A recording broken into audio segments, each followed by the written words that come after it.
In the last few days, our team has received some incredible intel from an anonymous source. A mysterious Stellaron burst has occurred aboard the Xianzhou Laofu. Today, we're lucky to have with us in the studio the Laofu Skyfaring Hell Master Madame Yukong, as well as Mr. La Cha, a traveling merchant currently staying on the ship. Madame Yukong, what's the latest on the Laofu situation? Well, for the most part, the Stellaron crisis has been brought under control. We've evacuated affected areas, and life has returned to normal in the safe zones. I see. Mr. La Cha, I hear you experienced the crisis firsthand. What was it like on the ground? Well, I was trapped in the Laofu's Cloudford Harbor at first. It was only thanks to the Cloud Knights and a fortuitous encounter with kindly strangers that I was able to escape unharmed. That's the Xianzhou Alliance. I knew you guys had everything under control. I should mention that over the course of this crisis, we've witnessed a lot of suspicious activity. We believe the infamous Stellaron hunters are responsible. We now have 2 suspects in our custody, Blade and Kafka. Unfortunately, their accomplice is still on the loose. Oh, you're talking about the hacker girl, right? Silverwolf? I heard she infiltrated the Xianzhou systems. They say she leaves behind a calling card. Like this one? Exactly, just like... Your fake ID info's ready. This place is different from the rest of the space station. We're on Genius Society turf. Alright, let's get going. We have to move quickly. Not what we're looking for. It's a bait signal.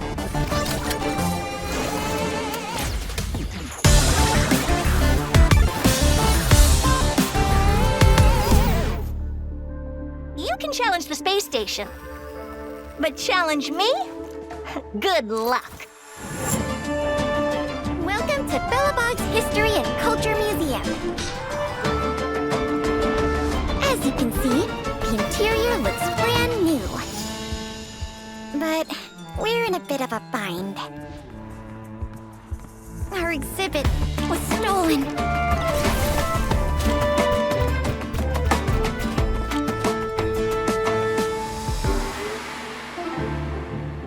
Let me take a look. So these are the suspects.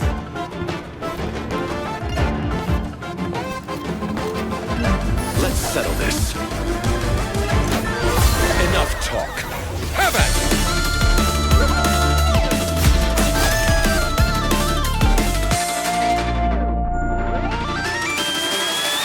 it! Never let your guard down in front of your enemy.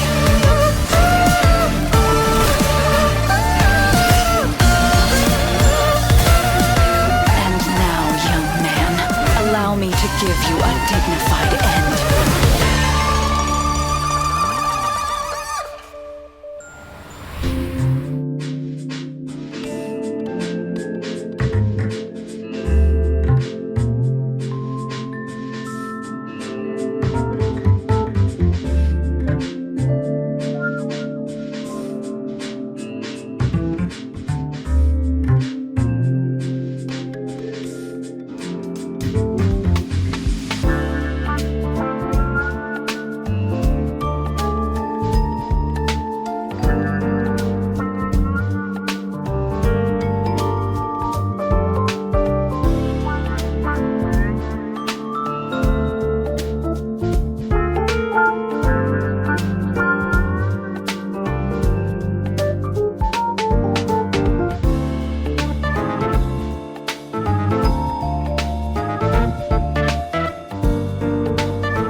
Your world has a day-night cycle. Good morning, good afternoon, and good evening. As always, it's your host and good buddy Albert. Welcome to the Honkai Star Rail version 1.1 Galactic Roaming Special Program. Hello, good to be here. Today, we've invited 3 special guests to be with us on the program. Introducing Hi guys, my name's Melissa Fun and I voice Silverwolf. Hey folks, my name's Craig Lee Thomas and I voice La Cha. Hi everyone, I'm Dawn M. Bennett and I voice Yukong.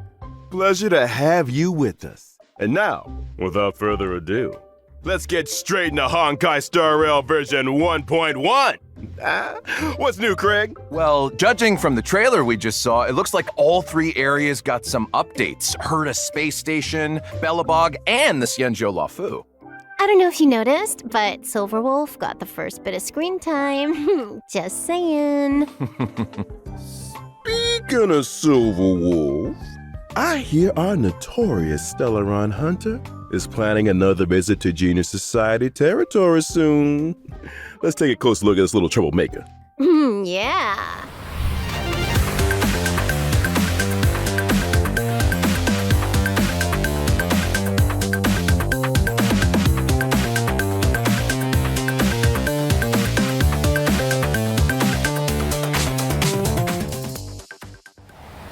Now, if I'm not mistaken, the first time we saw this mysterious girl was back at the start of the story. That's right. It's hard to keep an air of mystery when you're the first one on the scene, but... I think she couldn't have timed it better. I think you couldn't have timed that better. So, what role does Silverwolf have within the Stellaron Hunters? She's a super hacker, essentially. Lots of technical know-how. If you've got a hack, she's got your back. It's kind of scary how good she is. Yeah. Hacking the surveillance system on Herta Space Station? Not easy. That's how she located the Stellaron. Let's not forget the Xianzhou. She hacked into the Laofu's systems and guided the Astral Express crew onto the ship. Hey, you guys know that this is all pretty illegal, right? Yeah. I guess what we're trying to say is Silverwolf is capable of breaking through any and all defense systems. That's why she's useful to the Stellaron Hunters. I see. Second question. What's with all the gaming paraphernalia? Oh, I've been meaning to ask that too. A console here, controller buttons there. It's a vibe. Well, this probably won't come as a surprise to anyone, but she's a gamer. In fact, she sees the universe as a game in itself, and she's playing to win. She actually uses a lot of gamer slang in conversation. Not everyone picks up on it, though. Got it. So it's fair to say she's kind of a nerd? You could say that. She's also not great at socializing. Really? Huh. She always struck me as pretty outgoing. I guess she does have a lot of friends. Hold up a second. She's an outgoing nerd with poor social skills and a lot of friends. That's quite the combo. Well, if you struggle to make friends, why not create your own? Melissa, you're talking about imaginary friends, right? I'm not sure that counts. Oh. Okay, let me explain. I'm talking about the AI modules in her weapons. See these little guys on her character artwork? That's friend. There's devil. This one over here is white collar. Oh, and this one's servant. Oh, they're so cute. Yeah, they're pretty adorable. When Silverwolf talks about her team of professionals, she's talking about these guys. Hold on a second. Since when did AI become so adorable? Clearly, we're making it real easy for the machines to take over. It's thanks to Silverwolf's hacking skills that she's been able to forge such a fearsome reputation at such a young age. Let's take a look at her strengths. Well, Silverwolf is a quantum-type character following the path of nihility. She can apply different debuffs to enemies to improve her allies' combat superiority. In particular, her skill can inflict a weakness on enemies. The weakness she inflicts matches a random ally's attack type. Which is to say that even if nobody on her team has an attack type which matches an enemy's weakness, Silverwolf can create a weakness that will correspond to an ally's existing strength. Exactly! In addition, every one of Silverwolf's attacks has a chance of inflicting the enemy with a random bug. There are 3 kinds of bugs: which reduce the enemy's attack, defense, and speed, respectively. Okay. And outside of combat, Silverwolf can use her technique to attack an enemy and enter battle. Regardless of enemy weakness, she deals damage to all enemies and reduces their toughness. If Silverwolf breaks an enemy's weakness with her technique, it triggers the quantum weakness break effect, right? Yes, that's right. What else was I going to mention? Her ultimate. Silverwolf's ultimate has a high chance of reducing the enemy's defense in addition to dealing damage. I love that animation. So cool. It's like something out of a rhythm game, right? See, I'm starting to see what you mean by the universe being a game to her. Mm-hmm. It doesn't stop there either. Did I mention her ability names? There's System Warning, Allow Changes, Awaiting System Response, Force Quit Program. Oh, you get the picture. Yeah. Oh, was there one called a 10-set guarantee? Ooh. Or how about Single Warp Miracle? Sadly not. Her ultimate's called User Banned, though. Oh, I know what that means. Banned out of existence.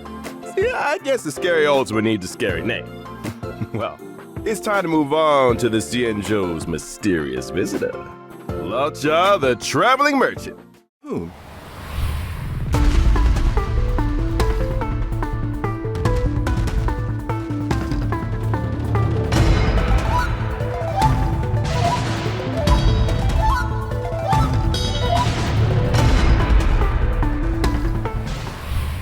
Straight off the bat, man knows how to dress. Elegant look, gentlemanly demeanor, but they say he's hiding a secret. What do you think? Good guy or villain? He seems very suspicious. Really? How so? Well, imagine some guy waltzes into your hometown dressed like an aristocrat from another planet, but he knows all the local customs.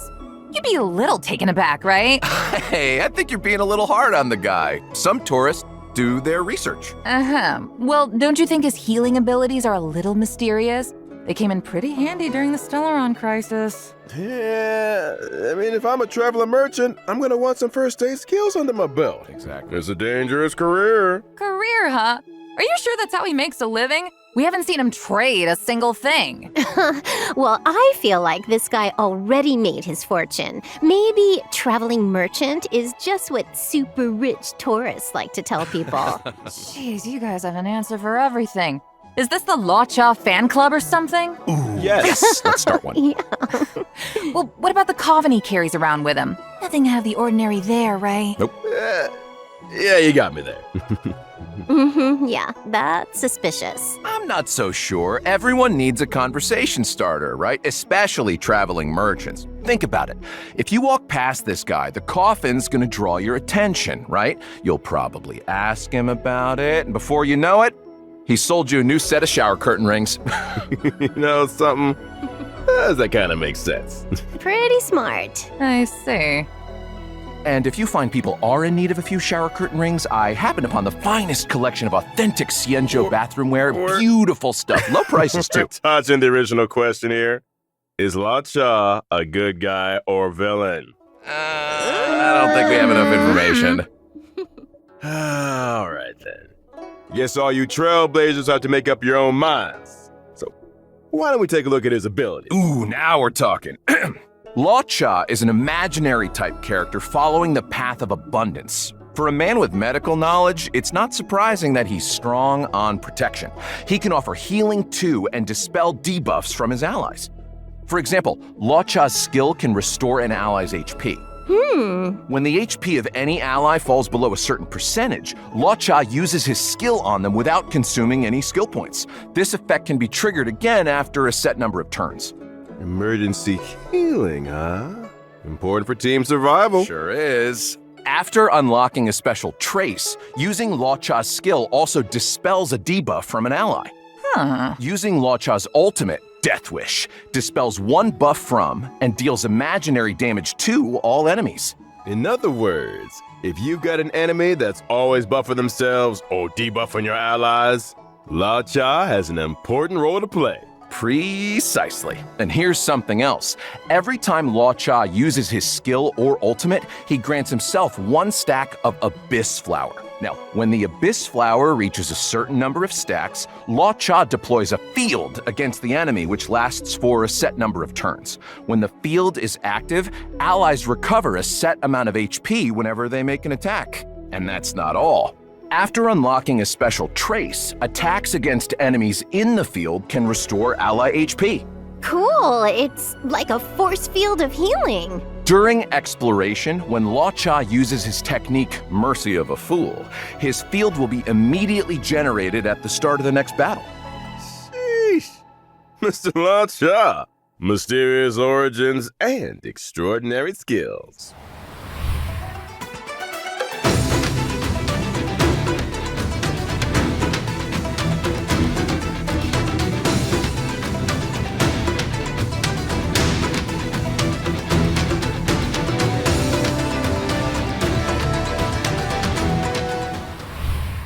There's somebody else here we gotta get to. I'm talking about the elegant, sky-faring Hellmaster, Madame Yukong. About time, too! Well, from commerce, cargo, passengers, all the way through to the Air Force, the Skyfaring Commission is in charge of all matters relating to flight. Yukong is the head of that commission, so the above falls right under her remit. Nice. Speaking of flight, it seems like star skiffs are the most emblematic means of transportation on the Xianzhou. Yeah, they're a common sight in the Xianzhou skies. Yukong can fly them, right? I'd say she's pretty handy with a star skiff. When she was young, it was Yukong's flying skills that saw her promoted by the general. That's how she joined the Skyfaring Commission. She soon became an ace among the other pilots. Huh? That's not the story I heard. All right, you got me. Here's the director's cut. Yukong ran 6 red lights in a row. She was dragged straight in front of the general and... I get the picture. Sometimes rebels get noticed. You're only young once. 6 red lights, huh? Disclaimer, trailblazers, don't try that at home. Well, her rebellious streak might be a thing of the past, but she's still as sharp as ever. Dawn, give us the lowdown. Coming right up. Yukong is an imaginary type character following the path of harmony. Her skill Emboldening Salvo grants her 2 stacks of Roaring Bowstrings. When Roaring Bowstrings is active, the attack of all allies increases. Yukong loses 1 stack of Roaring Bowstrings with every allied turn. In other words, Yukong's skill can increase allies' attack for 2 turns. You got it. During exploration, using Yukong's technique increases her movement speed for a set time. It also allows her to obtain 2 stacks of Roaring Bowstrings at the start of the next battle. Ooh, sounds like a good recipe for shaking off enemy pursuers. Using Yukong's basic attack triggers her talent 7 layers, 1 arrow, which deals additional damage and increases the toughness reducing damage of the current attack. This effect can be triggered again after a set number of turns. When Yukong unleashes her ultimate, Diving Kestrel, she deals imaginary damage to a single target. If Roaring Bowstrings is active, its effect is enhanced, increasing the crit rate and crit damage of all allies. Her days on the front lines may be over, but Yukong's skills didn't go anywhere. Maybe one day, we'll get to see her take flight once again. Ooh, here's hoping. Man, we're really spoiled for choice with these characters, huh? Still, let's not forget what else we've got coming up. In version 1.1, we'll be welcoming 2 brand new light cones to the warp. First up, Incessant Rain. Bubblegum in the rain, huh? That's a mood. The Silverwolf energy is strong in this one. You got that right. Someone don't want to tidy the room? So true. She's like, I told you, Kafka. I'm gonna tidy it. As soon as version 1.1 finishes downloading. Sure. The second light cone is the Path of Abundances, Echoes of the Coffin. See, it looks like a snapshot of La Cha talking to the coffin? Wow, looks like some kind of thorny vines are emerging from beneath the lid. So many questions. I get a sense of mystery and elegance, but there's also a kind of tenderness and fragility here. don't you think? Well, one thing's for sure. If people weren't curious about Lacha's coffin yet, they are now. Just a man in his ornately decorated vine-producing coffin. Nothing to see here, folks. Whatever you say, Craig. Check this out. During the first phase of version 1.1 in the character warp, Contract 0, Trailblazers can obtain the limited 5-star character Silver Wolf. During the same phase in the Light Cone event warp, the drop rate of the 5-star Light Cone Incessant Rain will be boosted. Now, during the second phase of version 1.1 in the character warp Lake Pursuit, Trailblazers can obtain the limited 5-star character Lacha and 4-star character Yukong. During the same phase, in the Light Cone event warp, the drop rate of the 5-star Light Cone Echoes of the Coffin will be boosted. Oh, I almost forgot to mention. When version 1.2 rolls around, Trailblazers can take part in an in-game event to obtain the 4-star character Yukong for free. Sick. Details for this event will be announced through official channels in the not-too-distant future. Nice. Ooh, awesome. Whew. All right. Let's take a break for a minute here, but when we get back, we'll be talking version 1.1 events.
Welcome back, Trailblazers. New characters and light cones aside, version 1.1 has lots of events and gameplay updates. And a little bird told me there's an event connected to Silverwolf on the way. I heard the same thing. At the start of the story, Kafka and Silverwolf invaded Herta space station. Kafka's mission was to awaken the Trailblazer. Silverwolf's mission was to help Kafka infiltrate the space station's systems and locate the hidden Stellaron. But that wasn't enough for Silverwolf. I can believe that. She's been on the IPC's wanted list for as long as I can remember. During the invasion, she left behind some kind of digital graffiti. Just her way of letting everyone know Silverwolf was here. Way to rub it in their faces, Silverwolf. Still, artists need an outlet. This all sounds like classic Silverwolf energy to me. Oh, I forgot to tell you guys the name of her homeworld. Punk Lord. Kind of fitting, don't you think? Seriously? You gotta be kidding me. No way. Afraid so. I think she was destined for this kind of behavior. Anyway, in the Star Hunt game event, the Trailblazers receive an invite from the space station's network security engineer, Leonard. They have to help Leonard locate the digital graffiti hidden across the station and uncover the secrets inside. Wait, there are secrets hidden inside the graffiti? But if it's all digital... Oh, I bet you need to hack into it or something. You might be right. We also get to meet a new Genius Society member, one of Madame Herta's collaborators, Skrullum. He'll be helping the Trailblazers too. Wait, haven't we seen Skrullum before somewhere? I think we saw a hologram portrait of him in Herta's office. He's a robot, right? A robot Genius Society member. Interesting. I bet he's got a few hacker skills up his sleeve. If he's helping us out too, I'm sure we'll be fine. You know what I found out? Silverwolf and Skrullum actually faced off against each other once. You can see a snapshot of their fight in the We Will Meet Again light cone. Whoa. Okay, Skrullum, looking kind of handsome there. Geez, his portrait really doesn't do him justice. If you and the Lyco need a moment here, the rest of us can head out. Love a handsome robot. I guess this event will be the second time Scroolums come up against Silverwolf's mischief, then. Old enemies locking horns once again. Ooh, guess it does kind of feel like a rematch. I gotta mention that graffiti again. Anyone else feel like it'd make for a good tattoo? I feel like some of these characters could pull it off. I don't think that feature's coming to Star Rail anytime soon. Oh, what? But I did hear that the designs are collectible. The Trailblazer can apply them to in-game surfaces and take photos with the artwork. So Nice. Collecting the graffiti designs also allows you to unlock the limited 4-star light cone before the tutorial mission starts. Complete the event mission to obtain Always Smiling, which can be exchanged in the event shop for limited light cone special superimposition material, as well as stellar jade. Hey, that's another good-looking light cone. Not to change the subject or anything, but I gotta ask, is that Albert merch I'm seeing over there? It looks so fluffy! I want one! Well, to mention it, why don't I introduce you to the IPC's merchandise department? If you guys had your own merch, they'd be sold out in no time. Or maybe let's just get back to version 1.1 for now. In the story thus far, Belobog has finally emerged from the Stellaron shadow. But there's a lot left to do. The city is going through changes. Any of you guys want to shed some light? I heard a thing or two. Now that the underworld and overworld are reconnected, things are definitely heading in a better direction. One recent development, Belobog's History Museum is getting ready to reopen to the public. Museum? I love museums. Oh, don't you wish you could take the exhibits home with you, though? The only problem is exhibits are being stolen. Anything you'd like to tell us, Melissa? Oh, wait a minute. I only just found out they had a museum. How could it have been me? I didn't say it was you. Oh. Prime suspect. Anyway, in the Everwinter City Museum Ledger of Curiosities event, the Trailblazer must help Pela track down clues and recover the lost exhibits. Nice! Oh, I love a good whodunit. Sounds great. Well, that's not all. The Trailblazer can take on managerial responsibilities and help run the place. Huh. So what does that involve exactly? I'm glad you asked. The Trailblazer can do things like collect exhibits and enlist other individuals to improve the overall experience for visitors. After achieving specific operational goals, they can accumulate funds to expand the museum's exhibits and gradually unlock limited-time rewards, such as stellar jade, lost crystals, and self-modeling resin. Sounds like fun. I'm sure it'll be a piece of cake. When the limited-time event is over, the museum will remain as a mode within the game. Trailblazers can return to the museum at any time to check out the collection and catch up with colleagues. Of course, if you encounter any issues during the running of the museum, please don't hesitate to get in touch with the IPC. Wait, we can have the service. Gotta get ahead of myself. A deep breath, Albert. Not everything is an IPC sales pitch. Thanks, Don. This is what happens if you read commercials for a living. No worries. Kinda did sound like a useful service. Maybe the IPC should look into it. I'm sure our Trailblazers are more interested in the content of the new version. Let's get back on track. All right. A researcher from the space station found a combat simulation program of unknown origin called Stellar Flare, which contains a series of new challenge stages. Huh? More challenges? Every stage in Stellar Flare has a challenge theme and corresponding special mechanism. Trailblazers will have to think outside the box and use any advantages offered by the mechanisms to complete the stage in as few turns as possible. Sounds like the Forgotten Hall to me. The difference with Stellar Flare is that the special mechanisms might require completely new ways of thinking about combat. For example, in some stages, using your skill doesn't consume skill points. In others, damage dealt when breaking an enemy's toughness is increased, but the enemy's toughness will be immediately restored. Huh, sounds pretty cool, but I'm sure Silverwolf will take care of it in one turn. What if I haven't leveled up enough characters? Is it impossible for me to complete the challenge? Don't worry. To assist Trailblazers in completing the challenge, every Stellar Flare stage has a trial character suited to the theme. You don't say. I can get behind that. The Garden of Plenty event. Recently, the cosmos has entered a turbulent cycle, and the calyxes are unusually active. The reality data contained within them has grown exponentially. Which means... It means that over a fixed time period, trailblazers have a set number of daily attempts to obtain double the rewards from calyxes. Leveling up, here we come! The next event we're going to talk about is called Lab Assistance in Position. Wen Shuling is a Department of Implement Arts researcher on Herta Space Station, and she's currently preparing research topics needed for the next quarter. However, the Antimatter Legion's invasion has messed up her progress.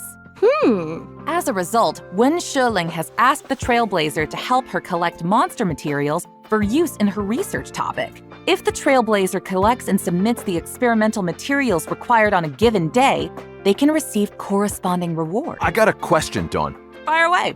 These are Space Station and Bellabog events, right?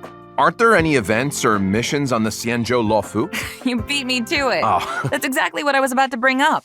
In version 1.1, 3 new companion missions are destined for the Xianzhou Luofu. These missions will involve Bailu, Yanqing, and Luocha. As for the specifics, I'm gonna keep that a secret for now. We can't go spoiling all the fun, can we? What? Not even one detail?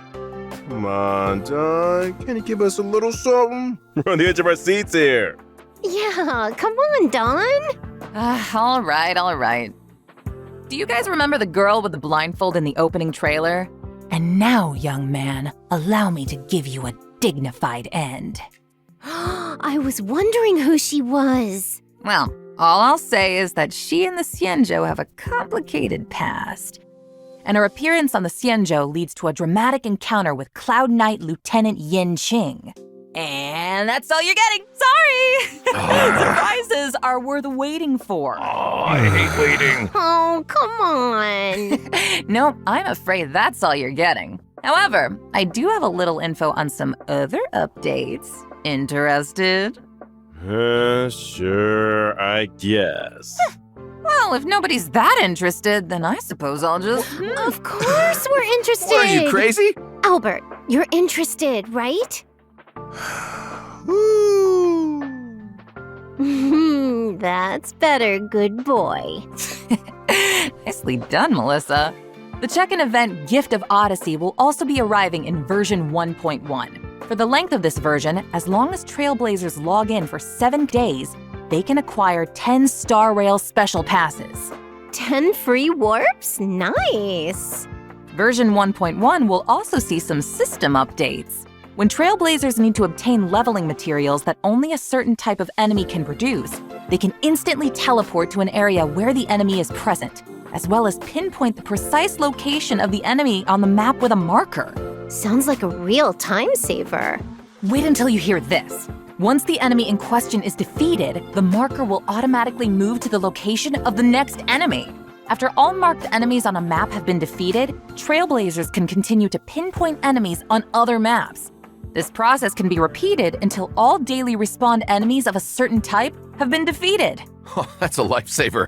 I barely found my way to the studio today.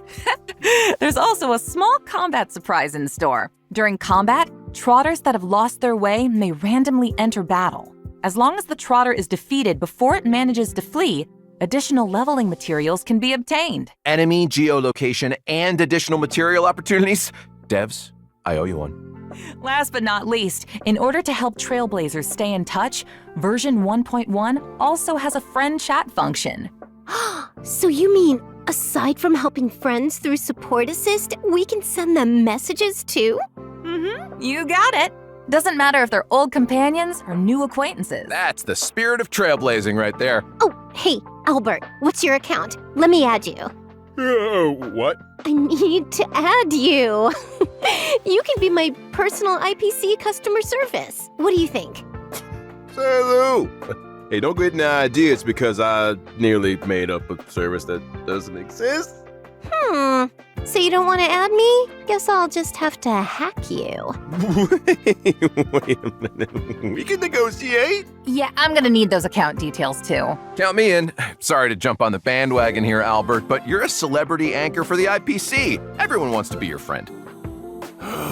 Fine, but I'm switching my account the next chance I get. Time for today's third redemption code.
Well, time flies when you're having fun.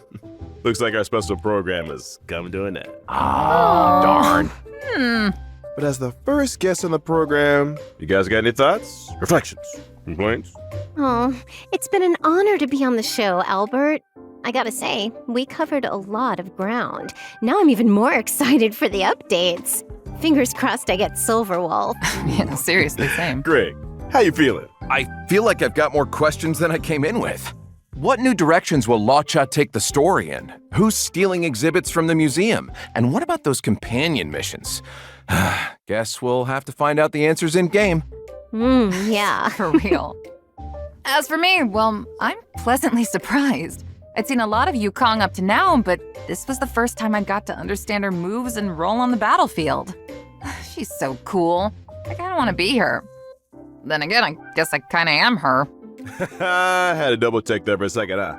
Well, that's it for the Honkai Star Rail version 1.1 special program. I want to thank all you trailblazers today for tuning in, and hey, we'll see you on the flip side. See you in the game. Bye. See you when I see ya. everyone. Later, guys. Bye! You didn't think it was over, did you?